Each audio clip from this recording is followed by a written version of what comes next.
Y vemos cómo Nehemías no era un profeta, ¿verdad? Nehemías no era un sacerdote, Nehemías era un líder. Nehemías fue un líder utilizado por Dios, un líder que dejó su comodidad en Persia. Él era copero del rey, ¿se acuerdan? Él era copero del rey, él tenía un puesto importante. Él tenía un puesto importante en el palacio del rey. Pero cuando se enteró de que el pueblo de Dios, la ciudad escogida por Dios, había sido devastada y estaba en ruinas, se conmovió grandemente, ¿verdad? Y fíjense que hizo algo que muchos no hacemos. Él no se puso a criticar. Él no se puso a echarle la culpa a los demás. ¿Él qué hizo? Dice: Señor, quiero ir a reconstruir los muros en Jerusalén. Y eso es lo que hace un líder, hermanos. Un líder, un buen líder, lo que hace es accionar. No buscar culpables, sino buscar soluciones. Y esto es lo que hizo Nehemías, ¿sí? Para construir los muros de Jerusalén. Acordemos que Nehemías ya era la tercera camada de exiliados que volvían a Jerusalén. Acordemos que la primera camada vino con Zorobabel. Zorobabel hizo la primera camada de exiliados. Luego vino Esdras. Esdras vienen y reconstruyen el templo, ¿no? Con Zorobabel. Y por último viene Nehemías a reconstruir los muros derribados de Jerusalén.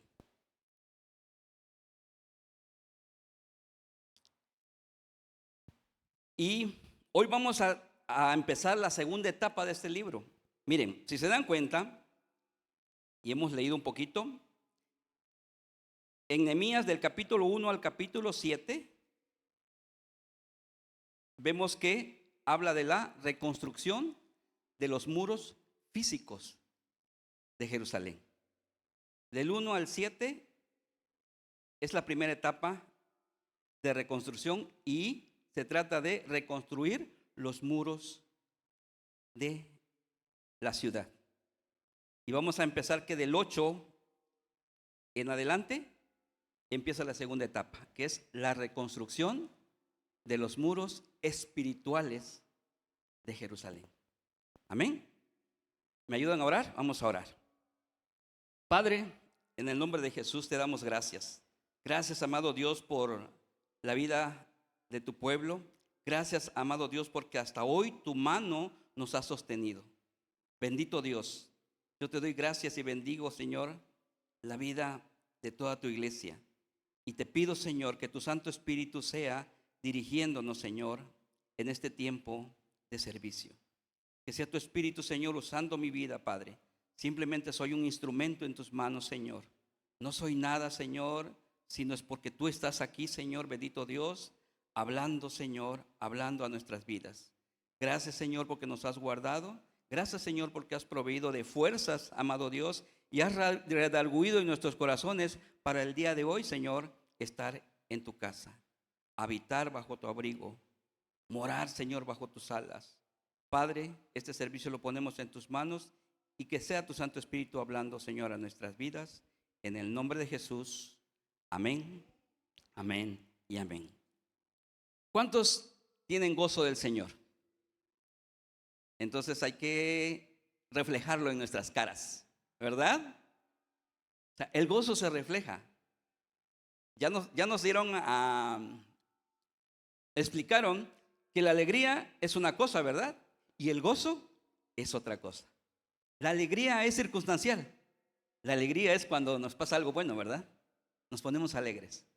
Cuando nos pasa algo malo, nos ponemos tristes, decaídos.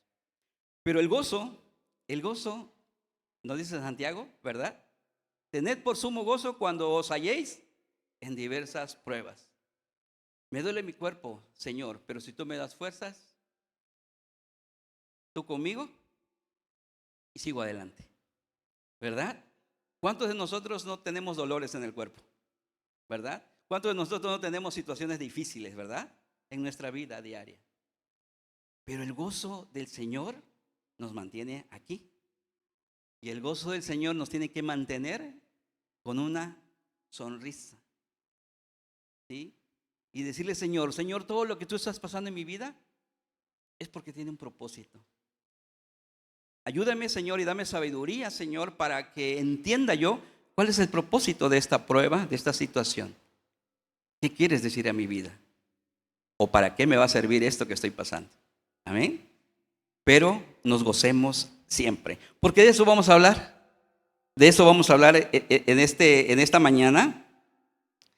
De que al pueblo empezó muy gozoso a escuchar la palabra, pero al rato estaban llorando, tristes. Debe de haber un redarguir en nosotros cuando escuchamos la palabra de Dios, hermanos. ¿Verdad que sí? O sea, no podemos entrar y salir iguales. La palabra es, hermanos, para que nos confronte. Y aquí vamos a ver cómo la palabra confrontó al pueblo de Jerusalén, a los judíos, y les dolió tanto. Les dolió tanto que estaban llorando. Hermanos, cuando la palabra de Dios habla en nuestras vidas, hermanos, sintamos sí un dolor, una tristeza sí. Pero también alegrémonos, ¿por qué? Porque Dios está hablando a tu vida y Dios te está diciendo, mira, hijo, esta es la manera como puedes hacer las cosas bien. Entonces, alégrate porque el Señor te está dando una bendición de hacer una restauración en tu vida, en tu matrimonio, en tu familia, ¿verdad? Bueno, entonces, vemos cómo vamos a empezar con el capítulo 8, ¿sí? Porque en la primera etapa del 1 al 7 vemos la reconstrucción y fortalecimiento de los muros de Jerusalén. Vimos cómo Nehemías tuvo un resto de problemas, ¿verdad? O sea, hasta acechanza de su misma gente. Él no tenía que estarse cuidando nada más de los de afuera. Él se tenía que estar cuidando de los de adentro. Porque hasta los de adentro querían derribar la obra que él estaba haciendo. Entonces vemos cómo Nehemías vio los muros derribados de Jerusalén y su misión, lo que él hizo, dice, voy a reconstruir esos muros. ¿Con la ayuda de quién? De Dios. Él oró y clamó a Dios. ¿Cuántos años le llevó la reconstrucción de los muros? Ni uno. Lo hizo en 2 meses. Imagínense. Y muchos de los que vieron eso, vieron que la mano de Dios estaba ahí. La Biblia dice que eran 52 días. Él oró y su dependencia para levantar esos muros eran en Dios. Es una muestra de que nosotros tenemos que poner todos en las manos de Dios, ¿verdad? Ese es el mensaje, poner las cosas que queremos hacer, reconstruir en nuestra vida en las manos de Dios. ¿Quieres reconstruir tu matrimonio? Ponlo en las manos de Dios, ¿verdad? ¿Quieres fortalecer la vida de tus hijos, fortalecer esos muros en tu familia con tus hijos? Ponlos en las manos de Dios. A veces yo le digo a mi esposa, nos vamos a morir si lo queremos hacer en nuestras fuerzas. Dejemos en las manos de Dios la vida de nuestros hijos, porque nosotros somos seres limitados. O sea, tu hijo sale de tu puerta de tu casa, da la vuelta o se sube a un carro y ya no lo vuelves a ver, ¿verdad? ¿Y qué dices? Que Dios te bendiga. Eso es ponerlo en la mano de Dios. ¿Por qué? Él lo va a cuidar en todo el tiempo, en su vida, en su regreso, en su estancia. Y hermanos, ahí no queda. Tenemos que seguir orando porque el Señor guarde su vida de toda la maldad, pero también que los guarde de ellos mismos, ¿verdad? Porque lo hemos visto que nuestros peores enemigos somos nosotros mismos. Porque nosotros mismos en nuestras concupiscencias, en nuestros malos deseos, le damos pie y entrada a la maldad. Amén, jóvenes. Bueno, gócense, jóvenes, así, no me vayan a ver feo. Bueno, entonces, pero vemos que Nehemías no solo vio las ruinas en que estaban los muros, sino que después también vio las ruinas en que estaba la vida espiritual de los habitantes en Jerusalén. Y es aquí en el capítulo 8 donde comienza la segunda etapa del libro de Nehemías, con la reconstrucción espiritual del pueblo de Jerusalén. ¿Ya estamos ahí?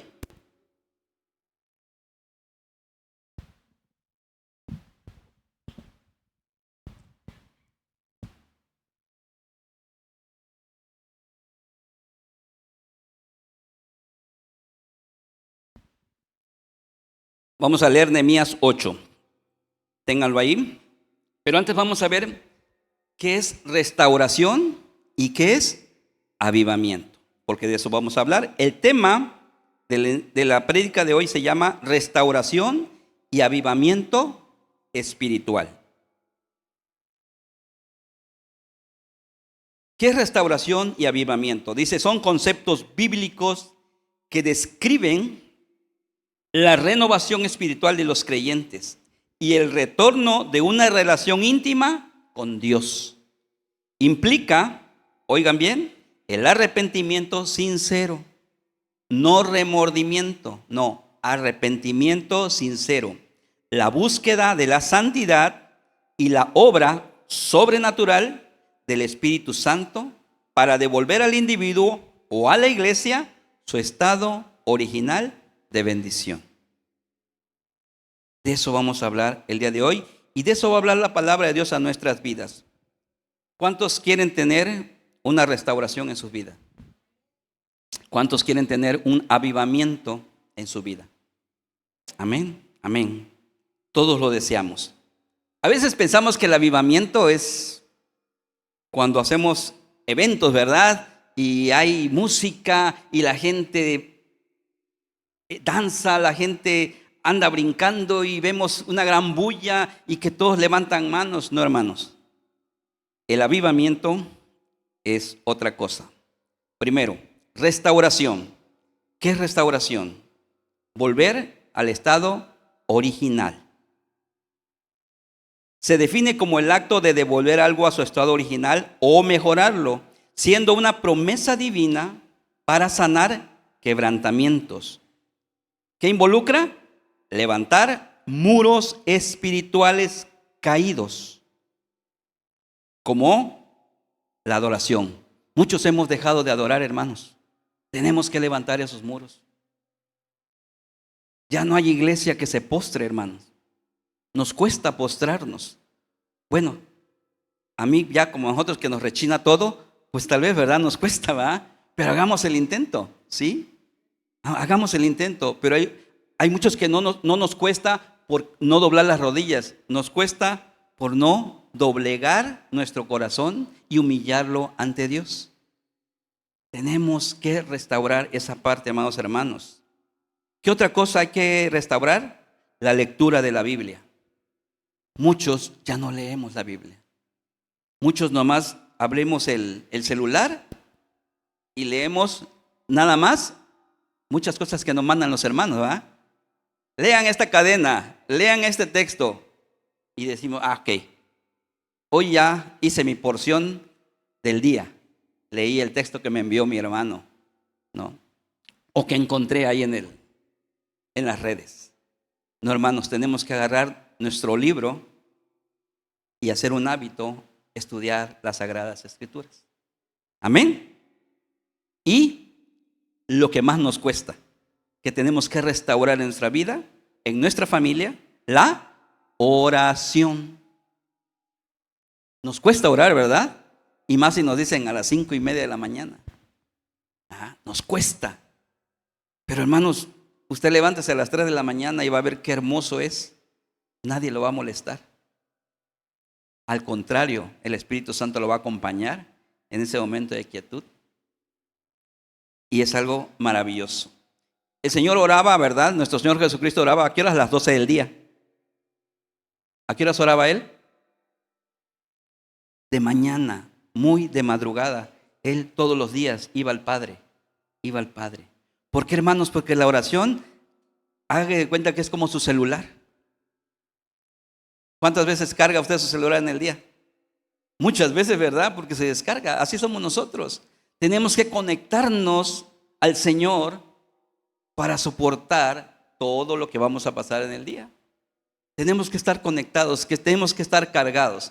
Así como nos preocupamos por cargar nuestro teléfono, nuestra tablet, nuestra laptop, nos preocupemos por cargarnos espiritualmente y conectarnos al Señor. Amén. Bueno, esa es la restauración. Eso es lo que hay que restaurar en nuestras vidas, ¿sí? De eso se trata la restauración, ¿sí? Entonces vamos a tomar como ejemplo la reconstrucción de Nehemías, que es lo que vamos a hablar. Ahora vamos a ver qué es avivamiento. Pasamos a lo que es avivamiento. Dice, volver a la vida. Un avivamiento es volver a la vida, es un despertar espiritual. ¿Sí? No es hacer bulla, no es hacer tantas cosas. Es que hubo un avivamiento. Es una obra ¿de quién? Del Espíritu Santo, no de nosotros, que genera un cambio de vida. Hermanos, un avivamiento no es nada más que en una reunión tú hagas cosas que no habías hecho antes, sino un avivamiento es que tu vida cambie y eso que empezó a hacer el Espíritu Santo en ti se haga un hábito en tu vida. ¿Ya lo vimos? ¿Qué se va a hacer un hábito en mi vida? Leer la palabra de Dios, adorar al Señor y orar, comunicarme con Dios todos los días. Hermanos, la oración es comunicarte con Dios. Lo que estamos haciendo ahorita es permitimos cuando venimos y escuchamos la palabra es que Dios hable a nuestras vidas, ¿verdad? Pero hermano, cuando usted se mete en oración, usted está platicando con Dios y le empieza a decir, Padre, mi vida está difícil, Señor, pero tu gracia me ha sostenido, Padre. Tu poder me ha mantenido, me has fortalecido. Gracias, Señor. Ayúdame, Señor, a pasar estos momentos. O también, Señor, te doy gracias, Señor, porque, Señor, muchas cosas he visto tu mano de poder en mi vida. Amén. Ese es un avivamiento, hermanos, en nosotros. Un despertar espiritual, ¿sí? Un cambio de vida, caracterizado por una fuerte convicción de pecado y un renovado compromiso con Dios. Si tu vida, hermano, cambia, es porque en verdad estás reconociendo que estás mal y le pides perdón a Dios. Lo primero que tenemos que hacer nosotros para que haya un avivamiento es que reconocer que estamos mal, que no estamos haciendo lo que Dios nos está mandando. Y hacer y renovar un compromiso con Dios. No lo haga con el pastor, no lo haga con el hermano, con el líder, no, háganlo con Dios. ¿Sí? Es un compromiso personal, no es un compromiso colectivo, es un compromiso personal. Amén. Entonces, se asocia con una adoración ferviente. ¿Qué es una adoración ferviente? Es andar en obediencia. La adoración, hermanos, no es nada más venir y levantar las manos, cantarle al Señor. Estoy adorando al Señor. No, la adoración genuina es tu obediencia. Amén. Y fíjense que tanto en la enseñanza, como nos está hablando Dios en amor. Porque tanto en la enseñanza como en las prédicas nos han estado hablando de la obediencia a Dios, del arrepentimiento, del compromiso. Entonces, se va a reflejar en una adoración ferviente, que es andar en obediencia, una oración y la intervención divina del Espíritu Santo, que trae gozo y regocijo. Voltea a ver el que está al lado de usted y dile, llénanos de gozo, estamos llenos de gozo, estamos llenos de gozo del Señor. ¿Sí? Amén. Bueno, ¿quedó claro entonces qué es una restauración y qué es un avivamiento? para que no nos engañen cuando dice, hubo un gran avivamiento, ¿sí? En tal lugar.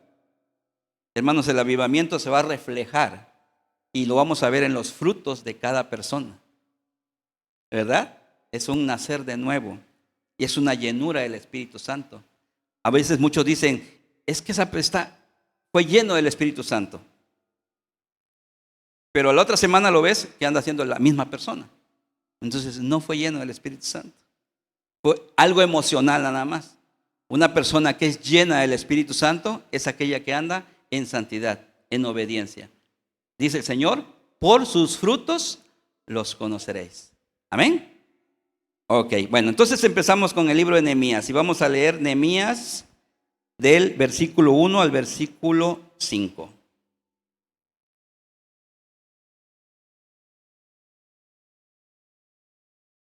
Dice la palabra de Dios, en el nombre del Padre, del Hijo y del Espíritu Santo. Y se juntó todo el pueblo como un solo hombre en la plaza que está delante de la puerta de las aguas. Subraya esa parte, puerta de las aguas. Y dijeron a Esdras, el escriba, que trajese el libro de la ley de Moisés, la cual Jehová había dado a Israel. Y el sacerdote Esdras, miren, por primera vez se menciona a Esdras en este libro. Ya ve que antes de Nehemías está el libro de Esdras, pero en este libro de Nehemías es la primera vez acá que Esdras es mencionado. El sacerdote Esdras dijo. Y el sacerdote Esdras dice, trajo la ley delante de la congregación, así de hombres como de mujeres y de todos los que podían entender. Subraya esta parte también. El primer día del mes séptimo, dice, y leyó en el libro, delante de la plaza que está delante de la puerta de las aguas, otra vez, desde el alba hasta el mediodía. Imagínense estar escuchando la palabra de Dios desde que amanece hasta el mediodía. Y el pueblo atento, ¿verdad? O sea, ese es un ejemplo y una muestra de que queremos y tenemos hambre de Dios. A veces ya llevamos media hora, ¿verdad? Y ya estamos, ¿no? Ya que hora se acalla ya este hombre, ¿no? Sí, no, y ya estamos, ¿no? Pensando a dónde vamos a ir o qué dejamos pendientes, ¿verdad? ¿Verdad? ¿Por qué? Porque nos pasa a veces lo que va a pasar aquí. Entonces dice, desde el alba hasta el mediodía, en presencia de hombres y mujeres y de todos los que podían entender, y los oídos de todo el pueblo que estaban atentos al libro de la ley. ¿Estamos atentos? Gloria a Dios. Y el escriba Esdras, porque era sacerdote, Esdras era sacerdote y escriba. Esdras estaba sobre un púlpito de madera que habían hecho para ello. Y junto a él estaban Matatías, Sema, Anías, Urías, Hilcías. Miren, Hilcías, ¿se acuerdan? Es el que encontró el rollo de la ley. Fue el que encontró el rollo de la ley. Entre toda la destrucción que había, Hilcías fue el que encontró el rollo de la ley y lo entregó a los sacerdotes. Bueno, estaba Hilcías también, que eran levitas, Maasías, y a su mano derecha dice, y a su mano izquierda estaba Pedaías, Misael, Malquías, Asum, Asbadaná, Zacarías y Mesulam. Había un grupo de levitas con ellos. Estaba Nehemías, que él no era profeta, él no era sacerdote, ¿no? Él era un líder, un gobernador. Él estaba como gobernador puesto por el rey de Persia ahí en Jerusalén. Estaba Esdras como sacerdote y escriba, y estaban los levitas.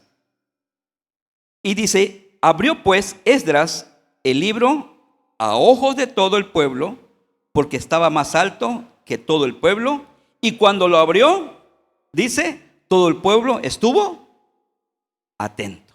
¿Estamos atentos? Entonces, miren, ¿el pueblo se había reunido porque fue convocado? No, no dice ahí, ¿verdad? Y el pueblo fue convocado. No, se reunieron. le dije que remarcaran algo, ¿verdad? Que era las puertas, ¿sí?, de las aguas y la palabra de el primer día del séptimo mes, ¿verdad? Entonces, miren, vemos cómo el pueblo de Jerusalén se había reunido. ¿Por qué? Porque se acordaba de los rituales que hacían. Ellos sabían que el primer día del séptimo mes se terminaba el tiempo de la cosecha, ¿verdad? Y empezaba la fiesta de los tabernáculos. Y el primer día se tenían que reunir. O sea, así se acordaban, ¿sí?, de los rituales, de lo ceremonial. Algo religiosamente, ¿verdad? Y hermanos, a veces pasa con nosotros, como iglesia cristiana. Nos acordamos, ¿verdad?, que el domingo tenemos que ir a la iglesia. Nos acordamos que el miércoles tenemos que venir a la iglesia. ¿Qué más tenemos? El viernes, oración. Bueno, casi no nos acordamos del viernes de oración. Que va a haber reunión de varones, que va a haber reunión de damas, ¿verdad? Que va a haber reunión de matrimonios. Nos acordamos. Pero cuando nos preguntan de la palabra de Dios, ¿nos acordamos? Hace rato preguntábamos, ¿qué serie estamos viendo? Y todos así como que, ¿cuál es, no? ¿La de Lucas, la de Marcos o la de Nehemías? ¿No? Los domingos estamos viendo el libro de Nehemías, restauración espiritual. En el estudio bíblico, ¿estamos viendo qué libro? Romanos. Estamos viendo el libro de Romanos. Entonces, miren cómo el pueblo, ¿sí?, en Jerusalén se acordaba, ¿verdad?, qué tenía que hacer el primer día del séptimo mes. Se acordaban, pero no se acordaba de lo más importante, de los mandamientos de Dios. Entonces vemos cómo el pueblo de Dios ya en Jerusalén, tras años de cautiverio en Babilonia, se reúnen voluntariamente en el primer día del séptimo mes frente a la puerta de las aguas y solicitan, porque ellos solicitaron al sacerdote Esdras, el cual es mencionado por primera vez en este libro, que les lea el libro de la ley de Moisés, demostrando entonces de esta manera el profundo deseo de conocer la voluntad de Dios para sus vidas tras años de exilio. Fueron 70 o más de 70 años que ellos estuvieron exiliados en Persia, cautivos. Se les olvidó muchas cosas. Aunque Dios les dijo, hagan esto, les dio órdenes de cómo iban a estar ahí, para que no hicieran lo mismo que los persas. Pero aún así, ellos no escuchaban la palabra de Dios, ¿sí? Ellos no escuchaban la palabra de Dios. Se acordaban, ¿verdad? ¿Por qué se acordaban? Porque pues es lógico que los que se fueron de niños, pues sus padres les platicaban la ley de Dios, de ellos lo que habían vivido. Pero ¿por qué fueron exiliados? ¿Por qué fueron llevados cautivos el pueblo de Dios a Babilonia? Lo vimos al principio. ¿Por qué fue?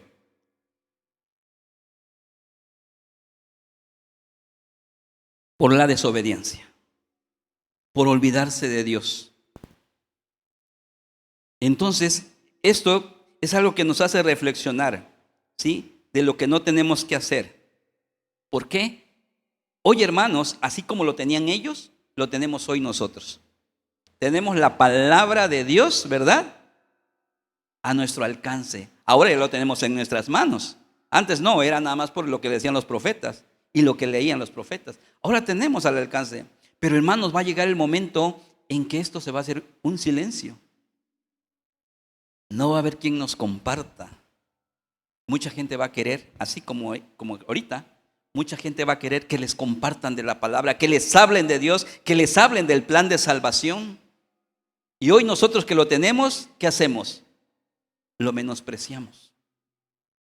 Eso pasó con el pueblo de Israel.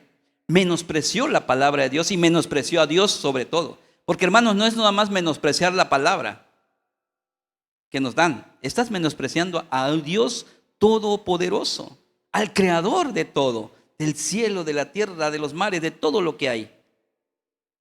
Entonces va a llegar el momento en que también nosotros vamos a tener un deseo profundo de escuchar el mensaje de Dios. Y hermanos, ese día también va a llegar, porque en la palabra está que vendrá un tiempo donde no habrá palabra. Amén. Miren lo que dice la palabra de Dios sobre el séptimo mes. El primer día, ¿y por qué menciona el séptimo mes ahí? Ellos sabían, mira, por eso les digo, sabían los rituales, conocían la palabra, pero no lo hacían. Levítico 23, del 23 al 25.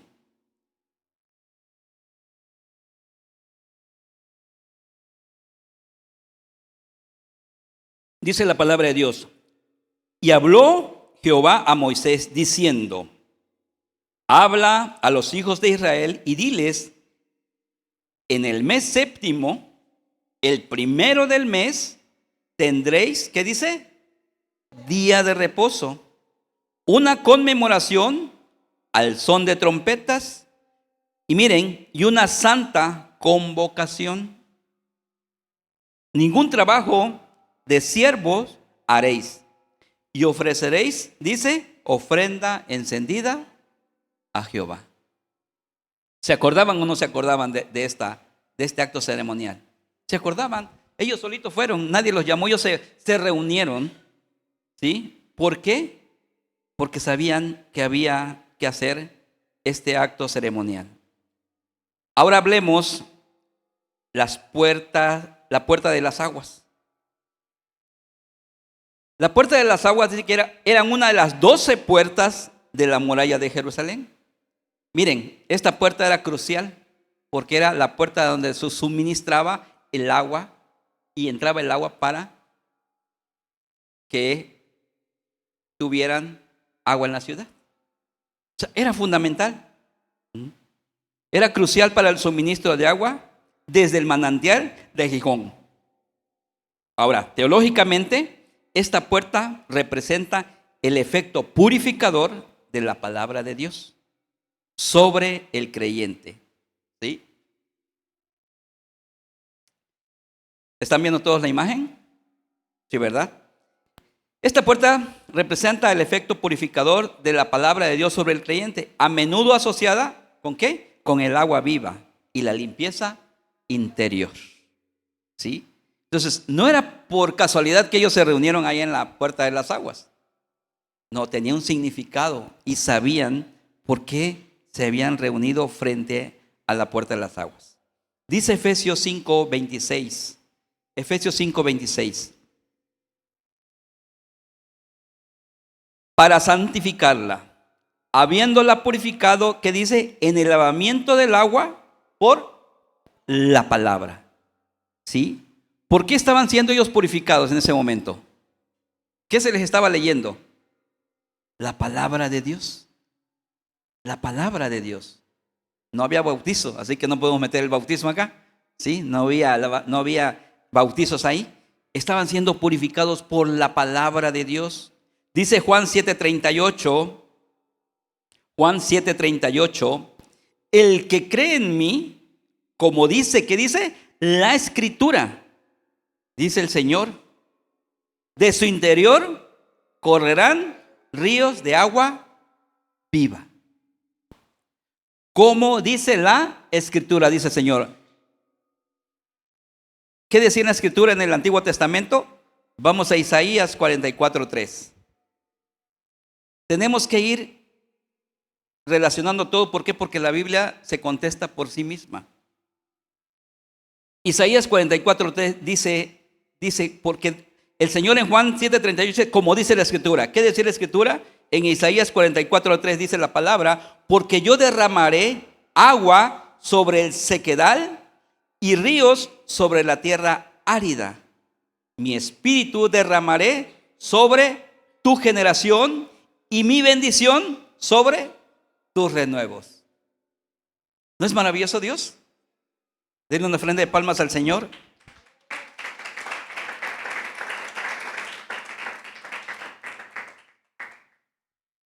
El Señor nunca nos va a desamparar, hermanos. El Señor siempre está pendiente de cada uno de nosotros. Amén. Y dice, sobre tu generación. Hermanos, los que estamos aquí no estamos nada más recibiendo bendición personal, sino también viene la bendición para nuestras generaciones. Y bendición dice sobre tus hijos, sobre tus nietos. Hermanos, estamos derramando bendición, obedeciendo al Señor, estamos derramando bendición sobre nuestras generaciones. Ojo, bendición, no salvación. Amén. Van a ser bendecidos, sí van a ser bendecidos.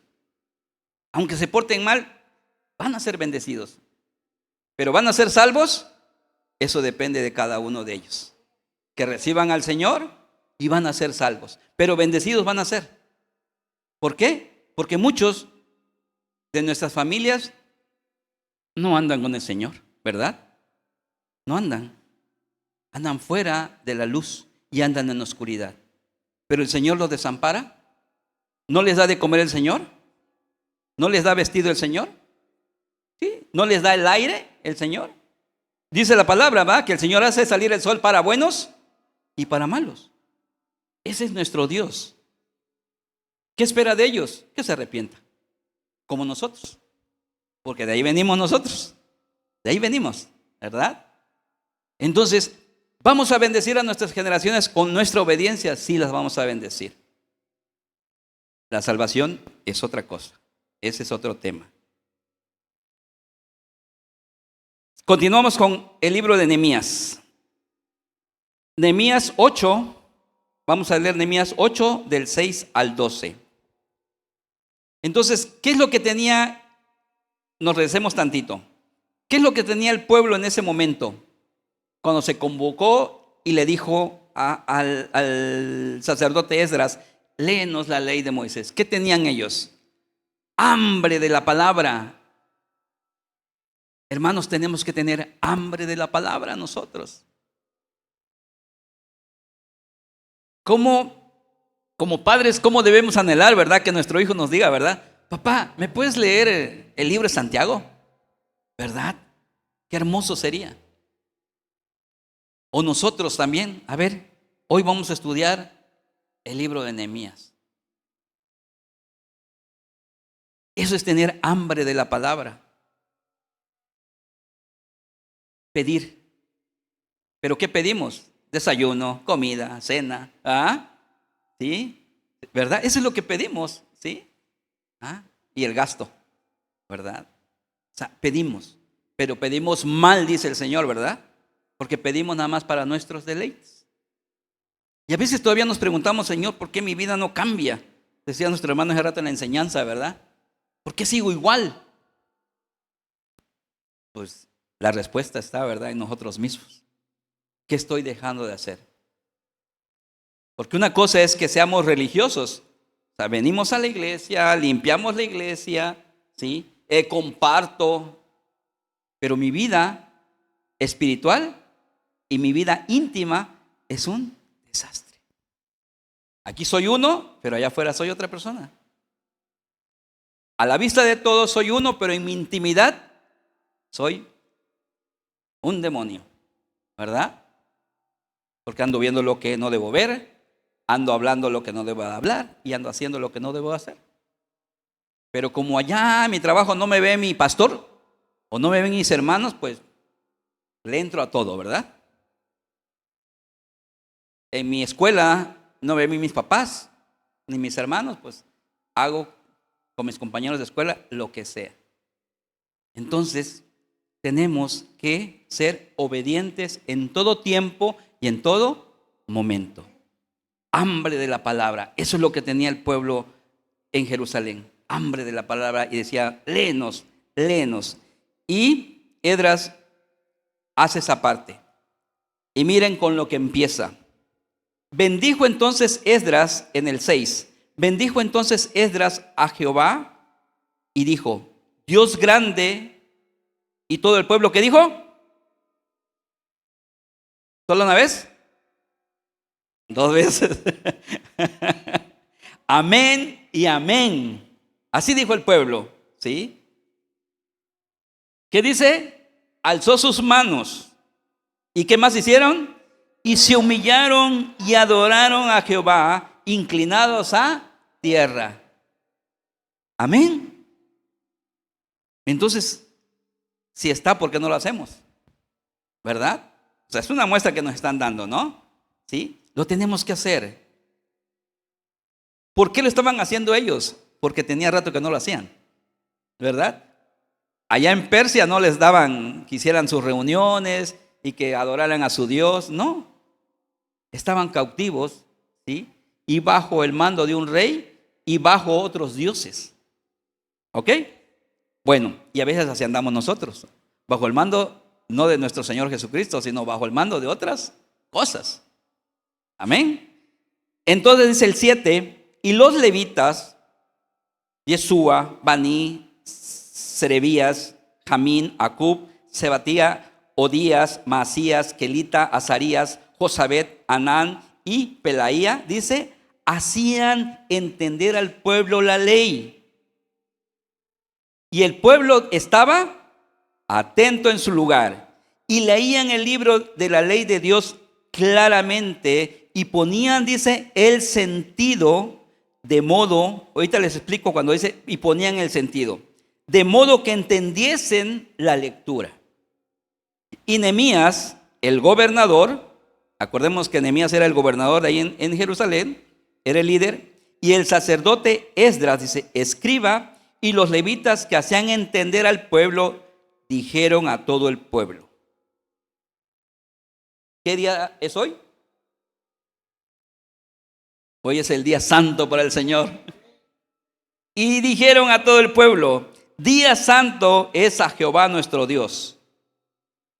No os entristezcáis, ni lloréis. Dice, porque todo el pueblo lloraba oyendo las palabras de la ley. ¿Por qué lloraban? Luego les dijo,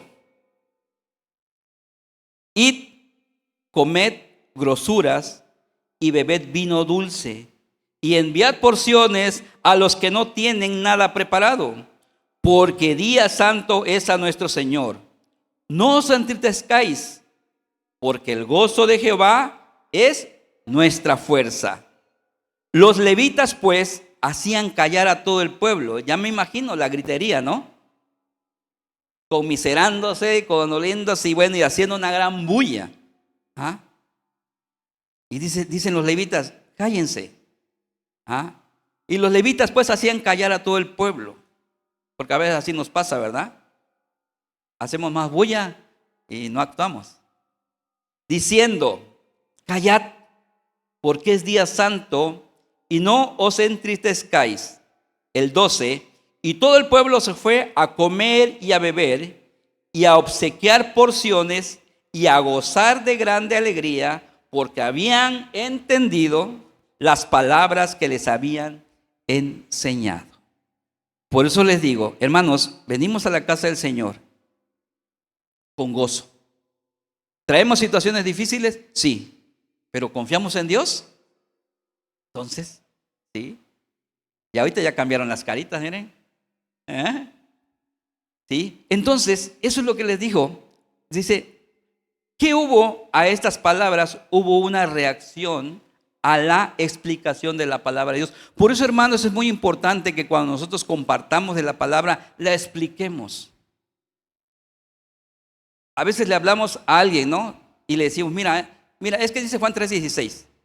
Porque de tal manera amó a Dios al mundo, que dio su vida, y no. Y se queda la persona así como que, no, hermano, Dios te ama. Él dio a su Hijo por el perdón de tus pecados. Hay esperanza para tu vida. Tenemos que explicar la palabra, hermanos. Porque a veces le hablamos a la gente y les dictamos los versículos y la gente así como que no entiende. Aquí, ¿qué dice? Por eso les decía que ahorita les explicaba esa parte donde dice, y los levitas ponían sentido en lo que estaban enseñando. Ellos estaban poniendo interés, explicaban Puede ser que si alguno hablaba en arameo y el otro en hebreo, pues le explicaban en arameo para que entendiera, ¿verdad? Lo bueno que aquí todos hablamos español, ¿verdad? Sí, porque imagínense, ahí sí me pondría algo, situación difícil, ¿verdad? Lo bueno que aquí todos hablamos español, ¿sí?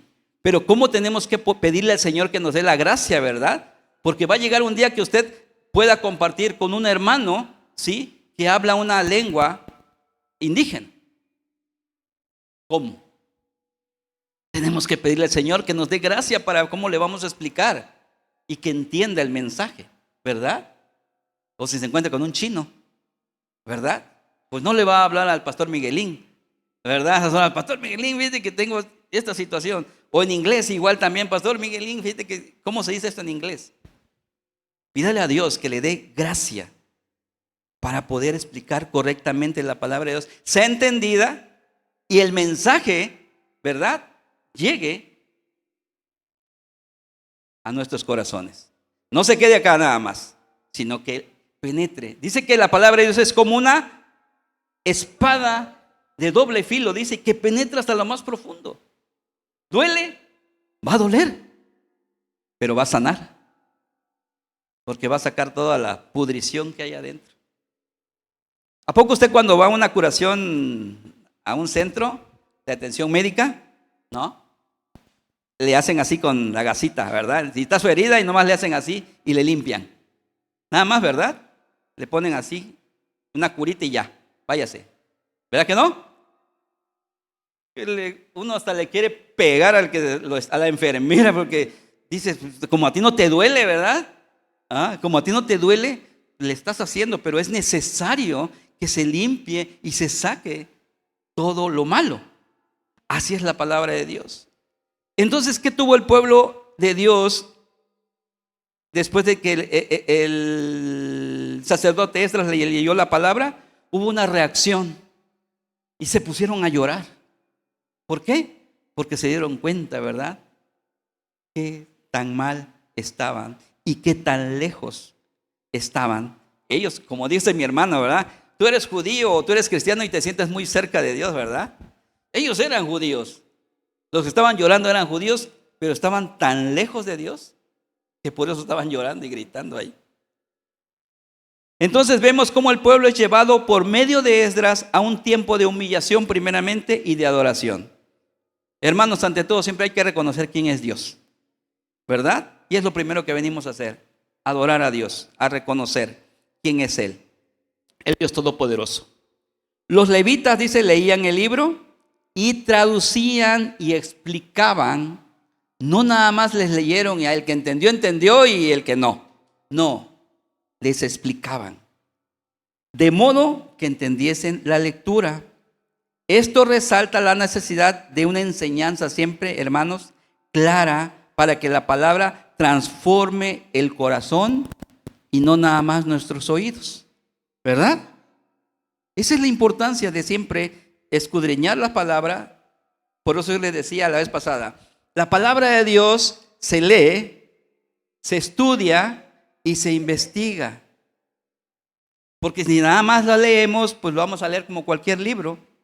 Al rato ya nos olvidamos y no aplicamos nada de lo que leímos. Hay que estudiarla y hay que investigarla. Entonces miren lo que hacían ellos. Ellos traducían, dice, y explicaban. Y traducían, ¿por qué? Porque yo les digo, puede ser que hubiera alguien, ¿verdad?, que no hablaba hebreo, hablaba arameo. Entonces traducían ellos, ¿no? Entonces esto resalta la necesidad de una enseñanza siempre, hermanos, cuando hablemos de la palabra, que seamos claros para que la palabra transforme corazones, ¿sí? Y no nada más seamos escuchados, sino que en verdad la palabra edifique al que la está escuchando. ¿Acompañado de quién tenemos que ir? De Dios. O sea, tiene que estar el Espíritu Santo. O sea, tenemos, Señor, dame palabras para que yo le hable a esta persona, Señor. Y tu palabra, no mi palabra, no, tu palabra, Señor, Padre, penetre hasta lo más profundo de su corazón de esta persona que necesita de ti. Amén. Dice 1 Timoteo 2:8.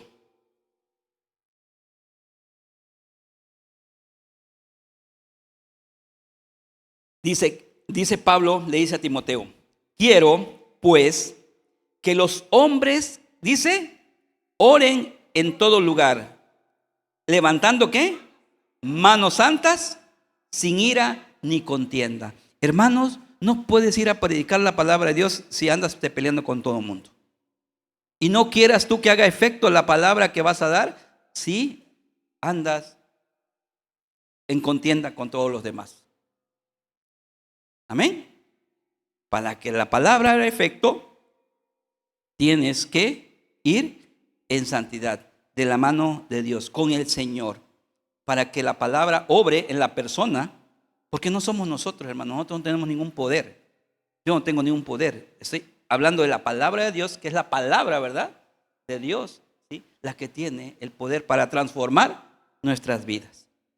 Otra reacción del pueblo al escuchar la ley, hermanos, y darse cuenta de su desobediencia, porque fue lo primero que se dieron cuenta. O sea, no estamos haciendo nada de lo que nos están leyendo, ¿sí? Porque tal vez hurtaban, mataban, andaban en adulterio, fornicaban, ¿sí? Y lo primero que decía, el primer mandamiento, ¿cuál es? Amarás al Señor tu Dios con todo tu corazón, con todas tus fuerzas, con toda tu mente. No lo estaban haciendo. Entonces, si algo de lo que se dieron cuenta primero, el pueblo judío, fue que estaban en una desobediencia total. ¿Por qué? Porque venían del exilio, o sea, se habían olvidado, ¿sí? ¿Y qué tan lejos estaban de Dios? Se dieron cuenta que andaban en desobediencia y alejados de Dios. Fue de tristeza y lloro. Sin embargo, Nehemías, Esdras y los levitas le dicen que no se entristezcan ni que lloren. O sea, ya, hermanos, ya te diste cuenta. Bueno, ahora hay que actuar, ¿verdad? Ahora hay que hacer, ahora hay que actuar. Dice, y entonces dice, sino que alégrense. Y dice, que se alegren, que coman de lo bueno. Cuando dicen, coman de la grosura, dice la palabra, dice, coman de lo bueno. Y beban vino, ¿qué dice? Dulce, para que no se me emborrachen. Porque tampoco se trata de irnos a emborrachar. Y total dice la palabra que bebamos vino, ¿no? Que comamos bien y que bebamos vino. No. Beban vino dulce, ¿sí? De ese el que nos dieron, ¿verdad? En la Santa Cena, jugo, ¿no?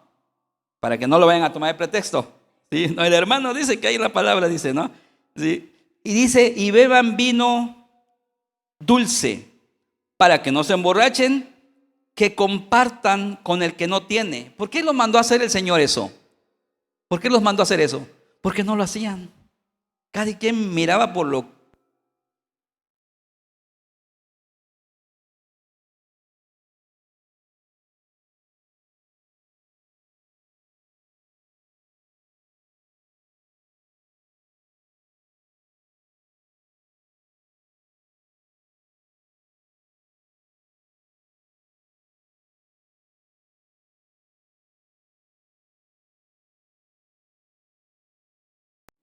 Damos gracias al Señor en esta mañana. Si tú estás agradecido con el Señor, levanta tus manos al Señor y dile: Padre, te doy gracias por darme esta libertad de presentarme ante tu presencia para exaltarte, Señor. Señor, tu escritura nos habla acerca de cómo es la adoración en el cielo. Y ahí estás tú sentado a la diestra de nuestro Dios. Y te dan gloria y te dan honor, porque solamente tú eres digno de suprema alabanza. Y en esta mañana, Señor, queremos humillarnos, reconocer que tú eres nuestro Dios y que te necesitamos todos los días de nuestra vida. Necesitamos de tu gracia, necesitamos de tu sabiduría, Señor. Te pedimos que en esta mañana, Señor, hagas tu obra en medio de nosotros, Señor, y que tu presencia sea manifiesta en este lugar, Señor. A ti te agrada cuando nos acercamos con un corazón humillado delante de ti y reconociendo nuestra necesidad de ti. Dile conmigo: Señor, yo necesito de ti. Necesito vivir apegado a ti, porque separado de ti nada puedo hacer. Por eso, junto con mis hermanos, te damos gloria, te damos honor a ti, que eres el único Dios verdadero, que eres santo y que eres digno de toda alabanza y todo reconocimiento.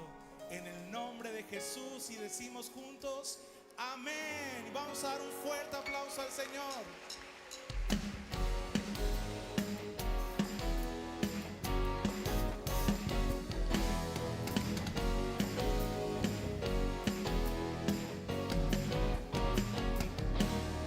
Te quiero adorar, bendecir, hacer tu voluntad. Mi corazón clama a ti, tu nombre proclama. Adorarte a ti, Señor Jesús. Dice, y dar gracias por sus bondades. Esto es, dice, un día apartado, consagrado y dedicado exclusivamente para el servicio, la adoración y ¿qué más? Y el gozo en el Señor. Eso les estaba diciendo la palabra de Dios en Nehemías 6, versículo 6 al versículo 12. Y eso nos dice hoy la palabra de Dios a nosotros. Hermanos, este es un día apartado, consagrado y dedicado exclusivamente para el servicio al Señor. Hermano, deje, si ya no le dio tiempo de poner los frijoles, déjelos ahí remojando. ¿Ah? Es preferible dejarlo así a que diga, dejé encendida la estufa, ¿no? Y ya no pusimos atención a la palabra. Cuando vengamos, hermanos, vengamos exclusivamente, ¿sí? A adorar primeramente al Señor, ¿verdad? A darle gracias, porque eso es lo primero que tenemos que dar gracias, acción de gracias por lo que el Señor ha hecho en todos estos días y por lo que va a hacer en los siguientes. Amén. Tenemos que consagrar estos días al Señor. Venga exclusivamente para adorar al Señor, para llenarse de su palabra, para ser confrontado. Señor, hoy quiero que sigas hablando a mi vida, Señor,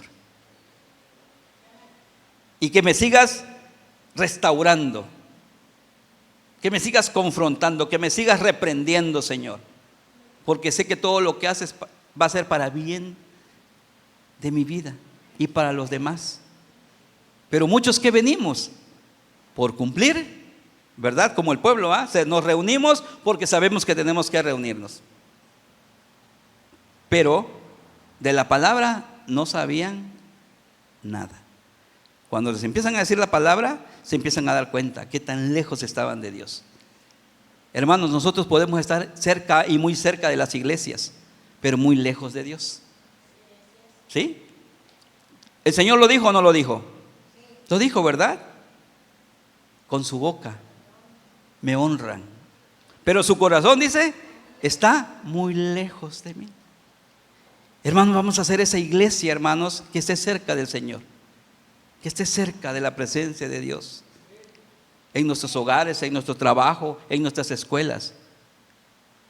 Que seamos esa luz en la oscuridad, ¿sí?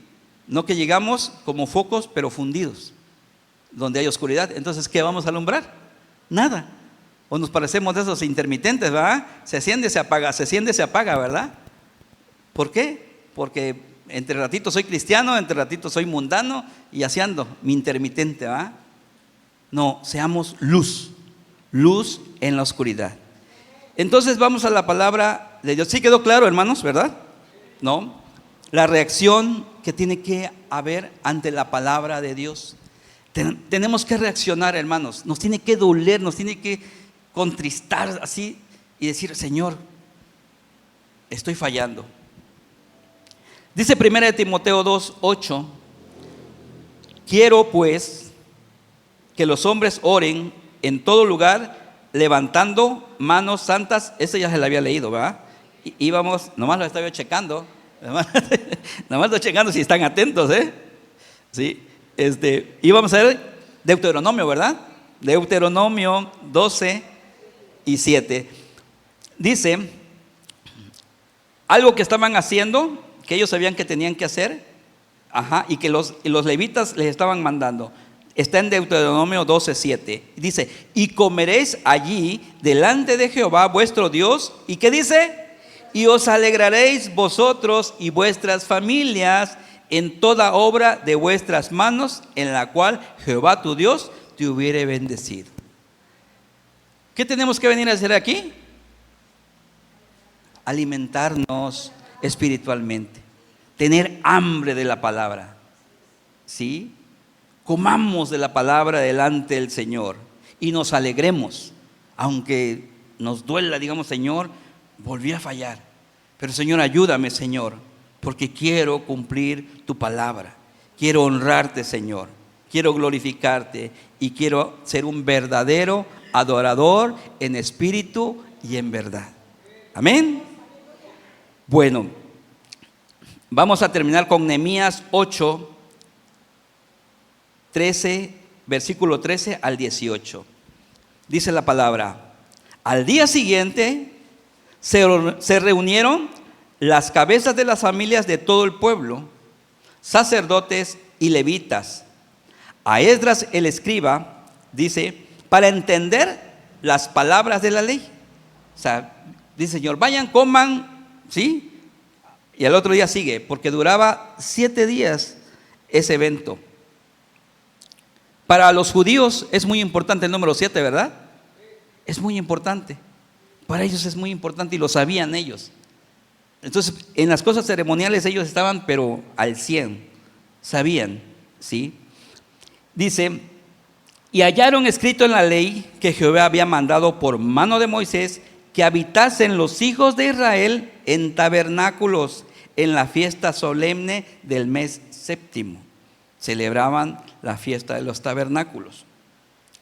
Y que hiciesen saber y pasar pregón por todas sus ciudades, o sea, que lo publicaran, pues, publíquenlo por todas las ciudades y por Jerusalén, diciendo, salid al monte y traer ramas de olivo silvestre, de arrayán, de palmeras y de todo árbol frondoso para hacer tabernáculos como está escrito. ¿Qué eran los tabernáculos? Eran unas cabañitas que ellos hacían, ¿sí?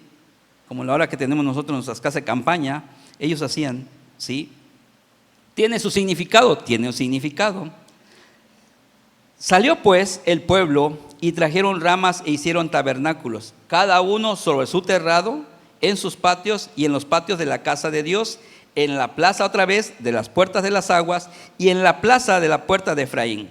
Y toda la congregación que volvió de la cautividad hizo tabernáculos y en tabernáculos habitó. ¿Por qué? Porque desde los días de Josué, hijo de Nun, hasta aquel día no habían hecho, imagínense, ¿cuántos años? Desde cuando entraron a la tierra prometida, dice, no habían hecho así los hijos de Israel. ¿Ah? Desde Josué, imagínense, Josué, ¿pasaron qué? Los jueces. Y luego se los llevan. ¿Cuánto tiempo sin hacer esto? Dice, ¿por qué? Desde los días de Josué, hijo de Nun, hasta aquel día, no habían hecho así los hijos de Israel. Y hubo alegría muy grande. Y leyó Esdras en el libro de la ley de Dios cada día, desde el primer día hasta el último. E hicieron la fiesta solemne por 7 días, y el 8º día fue de solemne asamblea según el rito. ¿Sí? ¿Venimos nosotros a celebrar a Dios? Amén. A veces nomás venimos a quejarnos o a pedir. Nuestra convicción al acercarnos al Señor es honrarle, agradecerle. ¿Por qué? Porque estamos vivos. Y lo que tenemos, pues es lo que nos merecemos. ¿O es la voluntad de Dios? ¿Y quién va contra la voluntad de Dios? ¿No? Es hermoso, ¿verdad? Alguien leía, Jehová es mi pastor, ¿y qué? Y nada me faltará. Sí, hermano, no te va a faltar aflicción, no te va a faltar enfermedades, no te va a faltar dolores, no te va a faltar escasez, no te va a faltar nada. ¿Lo estamos diciendo o no lo estamos diciendo? Nada me faltará. Todo lo que Dios me quiera dar, bendito sea el nombre del Señor. Amén. Porque es de bendición. Amén. Entonces, ¿qué vemos aquí en esto? El pueblo empieza a celebrar, ¿verdad? Y le dijo, hay que celebrar. No dejen de estar llorando, dejen de estarse quejando, dejen de estarse comiserando. Celebren que Dios está con nosotros. Amén. Tenemos que celebrar que el Señor está con nosotros. Y debe ser siempre de alegría, ¿sí? Aunque a veces cuando la palabra nos llega, ¿verdad? Empezamos a ver mal al pastor, ¿verdad? Porque pensamos que algo nos quiere decir, o algo tiene en contra, o algo ya le contaron, ¿verdad? No, alegrémonos, ese Señor que está hablando y todo lo que venga del Señor es para bien. Entonces vemos cómo el pueblo de Jerusalén recibe la instrucción que en vez de entristecerse les dicen, celebren. Que en vez de llorar, se gocen. Y hagan fiesta, ¿pero qué? Fiesta en honor a su Creador. Que recuerden y recordemos, hermanos, de dónde nos sacó el Señor. ¿Sí? Recordemos, ¿dónde andábamos? ¿Verdad? ¿De dónde nos trajo el Señor? Entonces, que recuerden que Él nunca lo ha desamparado y que siempre han contado con su protección. Por eso yo empezando les dije, bienaventurado, ¿verdad? Aquellos que están bajo el abrigo del Altísimo, ¿no? Sí, y bajo su morada, ¿verdad? Habita. Bienaventurados. Porque Dios siempre protege a aquel que lo busca. Amén. Y en su misericordia, ¿verdad? También a los que no. Pero eso ya es la misericordia de Dios. Pero nosotros que habitamos bajo el abrigo estamos seguros, ¿verdad? Que estamos bajo su morada. Amén. Gloria a Dios. Entonces, el pueblo les daban a entender, miren, el Señor siempre los ha protegido. Si les dio, por eso el recordatorio de los tabernáculos eran, miren dónde vivían antes. Miren lo que tienen ahora. Antes vivían en casitas hechas de rama y ahí, ¿no los protegió Dios ahí? ¿No los prosperó Dios ahí? Los prosperó y los protegió. ¿Y en dónde? En el desierto. Entonces siempre el Señor los ha protegido. Nada más que el pueblo ha sido necio y no ha obedecido. ¿No nos ha guardado Dios? ¿Sí? Por eso estamos vivos. Y en su casa. Ahora nos levantamos con Él, desayunamos con Él, comemos con Él, cenamos con Él y nos acostamos con Él. ¿No es una bendición? ¿Y antes con quién nos acostábamos? ¿Verdad? Entonces, ¿por qué no dar gracias a Dios? ¿Por qué no venir con gozo y decirle, Señor, gracias, gracias? No me van a responder con quién dormían porque se va a hacer un gran problema. Se va a hacer un gran problema, no, así nada más, ¿no? Sí, ahora estamos con nuestras familias. Ahora nuestra esposa ya no está quebrándose ahí, comiéndose las uñas que se acababa de mandar a hacer ahí. Comiéndose esas uñas nuevas porque el marido llega. Ahora tenemos paz, porque esa paz solo la da el Señor. ¿Cómo no agradecerle? Entonces, miren, vemos cómo el pueblo en Jerusalén recibe la instrucción que en vez de entristecerse, celebren, que en vez de llorar, se gocen y hagan fiesta en honor a su Creador. Que recuerden de dónde los sacó, de dónde sacó a sus antepasados y de dónde los liberó también a ellos. Ellos venían del exilio, ellos habían estado cautivos y el Señor los liberó de ahí. Que recuerden que Él nunca los ha desamparado y que siempre han contado con su protección. ¿Cuándo dicen amén? Ya que la protección, hermanos, no viene de estructuras físicas, sino viene de Dios. Amén. O sea, usted puede tener la mejor casa, ¿sí? Pero la protección es de Dios, no de lo que tenemos nosotros. Dice Levítico 23:33. Levítico 23:33 al 36. Y habló Jehová a Moisés diciendo, referente a lo que estaba escrito que estaba haciendo el pueblo en Jerusalén.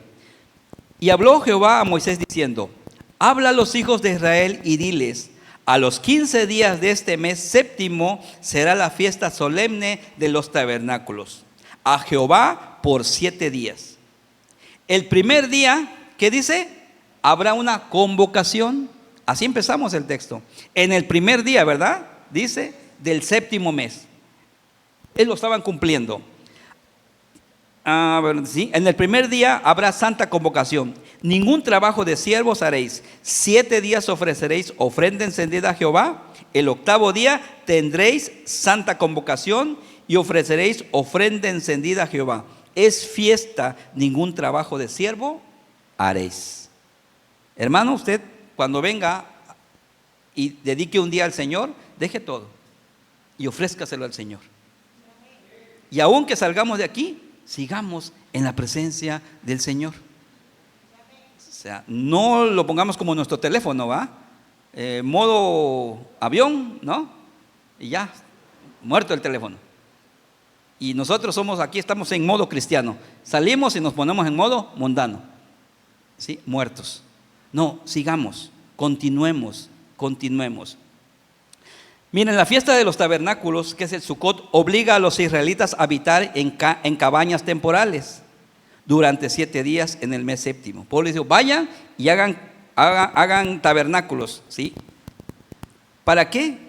Para que recordaran, dice, esta tradición conmemora la estancia de los israelitas durante 40 años en el desierto, tras salir de Egipto, marcando también el final de la cosecha. Ellos sabían, en el mes séptimo se acaba la cosecha y vamos a dar gracias.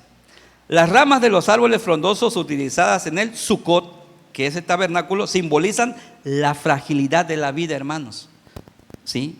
Por eso le digo, nuestra vida es tan frágil. Él le decía, miren lo frágil que son, pero en mi poder, ¿sí?, lo fuerte que han sido, ¿no? La dependencia de Dios, dice, les simboliza la fragilidad de la vida, la dependencia de Dios y la alegría por su provisión.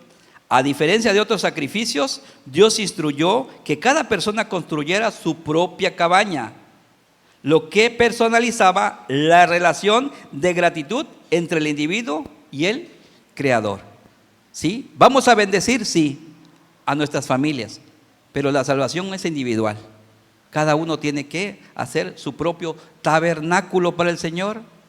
Nosotros somos templo del Espíritu Santo y tenemos que hacer un tabernáculo nosotros, cada uno para el Señor, Y concluimos, hermanos, miren, el capítulo de Nehemías 8 nos remarca que la verdadera restauración espiritual no viene solo de mejoras físicas, de reconstrucción de muros, no, hermanos, ¿sí? Una restauración espiritual se tiene que ver por frutos, por tu actuar, por tu carácter. Muchos decimos, ¿verdad? Pues el Señor me libró del alcoholismo, me libró de la fornicación, me libró de adulterio, de la delincuencia. Son cosas, ¿verdad?, físicas que se ven, ¿verdad? Pero ¿cómo está tu interior? ¿Cómo está tu intimidad? ¿Cómo es tu intimidad con Dios? ¿Sí? ¿Has sido restaurado espiritualmente o nada más en cosas físicas? Dejaste de hacer cosas físicas, todo lo que es visible hacia los demás, y ven un cambio, ¿verdad? Pero sigue siendo el mismo envidioso, sigue siendo el mismo gruñón, el mismo pleitisto, el mismo malicioso, sigue siendo igual. Entonces no hay una restauración total en tu vida. O sea, ¿qué quiere decir esto? No has nacido de nuevo. ¿Amén? ¿Sí? No hay una transformación en tu vida. Queremos saber si estamos bien, si somos hijos de Dios. Pues nada más tenemos que preguntarle al que está al lado de nosotros en nuestra casa, ¿va? La esposa que le pregunta al esposo, ¿va? Oye, ¿soy buen hijo de Dios? ¿He cambiado? Y viceversa, ¿no? O a tus hijos. Y ahí te van a decir la verdad. Me decía un doctor a mí, cuando fui, que empecé a padecer de la presión y todo eso, y me dice, ¿sufre de ansiedad? Me dice. No, le digo, estoy tranquilo, según. No anda ahí haciendo medio, ¿cómo me dijo? Gruñón en su casa. Y yo pues así, no, mire, mejor le pido un favor, vaya y pregúntele a su esposa. Vaya, pregúntele a su esposa y luego me dice, oye, pregúntele a su esposa. Y él le va a decir si anda ansioso, si anda desesperado, si no tiene paciencia. De eso le estoy hablando. Así me dijo el doctor, vaya, pregúntele a su esposa. Y él le va a decir, ¿no? Entonces nosotros, ¿sí? Con nuestro prójimo más cercano, ¿no? ¿En verdad he cambiado? ¿En verdad? O tal vez ya no nada más te engaño, ya no te engaño, ¿verdad? Ya te soy fiel, pero te sigo maltratando, te sigo hablando feo, ¿sí? Sigo maltratando a mis hijos, sigo faltando con algunas obligaciones. Pero no te engaño, ¿verdad? Entonces no hay una verdadera restauración, hermanos. Nada más estamos reconstruyendo los muros físicos, pero no estamos reconstruyendo los muros espirituales, que son los principales, ¿sí? Un verdadero avivamiento espiritual, dice, es el que nos llevará a una adoración ferviente. La adoración ferviente es obediencia, hacia una obediencia total a la palabra de Dios, la cual producirá en nosotros un gozo profundo, auténtico y no emocional.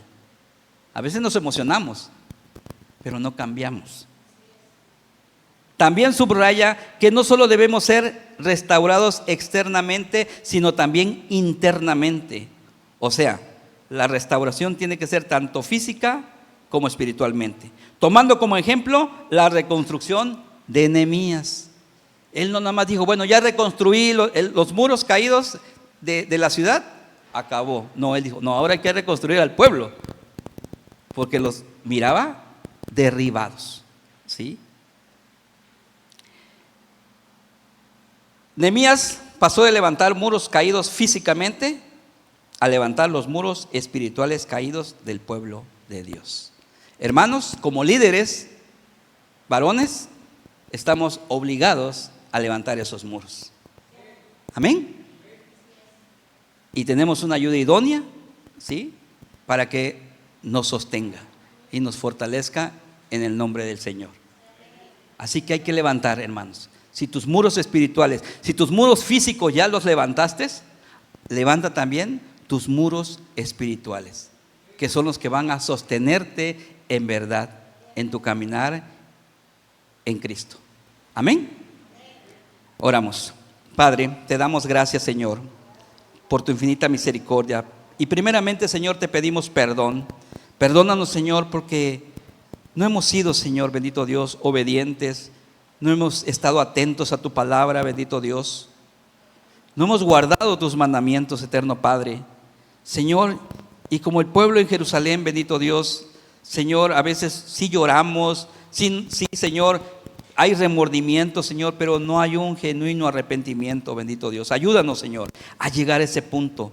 A llegar, Señor, a ese punto de una adoración ferviente en espíritu y en verdad. Ayúdanos, Señor, a como buenos líderes, como Nehemías, nos preocupemos no nada más por nosotros, sino por los que están cerca de nosotros, bendito Dios. No nada más a construir y edificar, Padre amado, todo lo material, sino a construir y edificar nuestra familia, nuestro matrimonio conforme a tu palabra, Señor. Esos muros invencibles, Señor, invisibles pero invencibles, Señor, Padre, ante toda tempestad. Porque donde estás tú, Señor, tu palabra dice, cordón de 3 dobleces no se rompe jamás. Padre, en el nombre de Jesús te damos gracias, Señor. Nos despedimos, Señor, de este lugar, mas no de tu presencia, Señor. Te damos a ti la gloria y la honra, Señor, y ve con cada uno de nosotros, amado Dios. Y guárdanos, Señor, guárdanos de nuestra propia maldad, Señor. Guárdanos, Señor, bendito Rey de Gloria. En el nombre de Jesús te lo pedimos. Amén, amén, amén. Estamos despedidos, hermanos. Dios les bendiga a todos. Gracias a Dios, gracias a